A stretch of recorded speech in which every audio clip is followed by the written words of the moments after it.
Today I'd actually like to talk about women's pleasure and women's sexuality and how we as women can create a space in our sexual experiences to learn our bodies and learn our pleasure and deepen and expand our pleasure, get out of our heads and more fully into our bodies. And before I go into any of the tips or practices, I actually just want to share a bit about my sexual journey, which led to me learning some of these different practices and getting to a place where I do have deeply meaningful sex in my life, and I do feel comfortable asking for what I want, and I'm able to experience deep pleasure in my sexuality and feel safe to communicate my needs and desires to my male partners. I'm primarily heterosexual.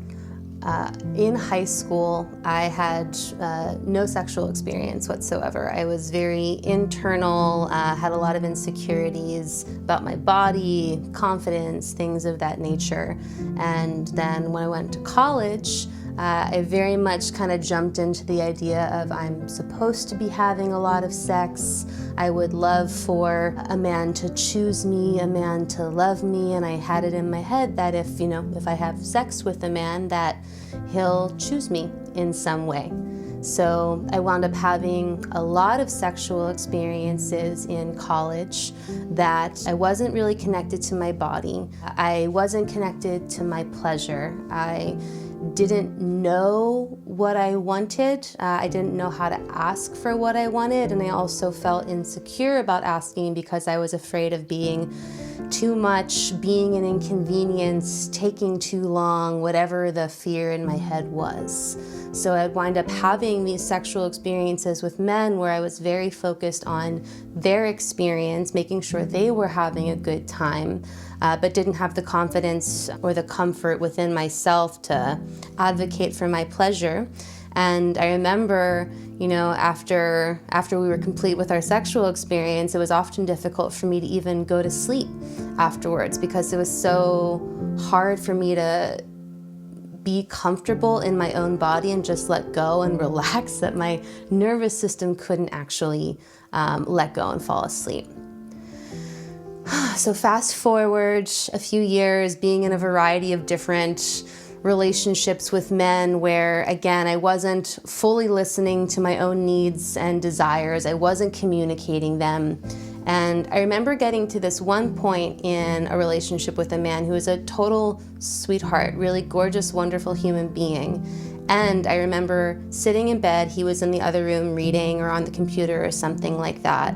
And I thought to myself, I've had more sexual experiences than I can count at this point, but the amount of truly pleasurable sexual experiences where I felt totally comfortable and able to just relax and be myself, I could probably count on less than 5 fingers.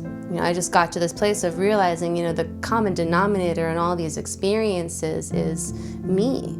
And having deeply fulfilling and pleasurable and intimate sexual relationships in my life is something that's very important to me on many levels beyond sex, as I'm sure you know as well and feel as well, that our relationship to pleasure and sex extends way outside of our sexual experiences.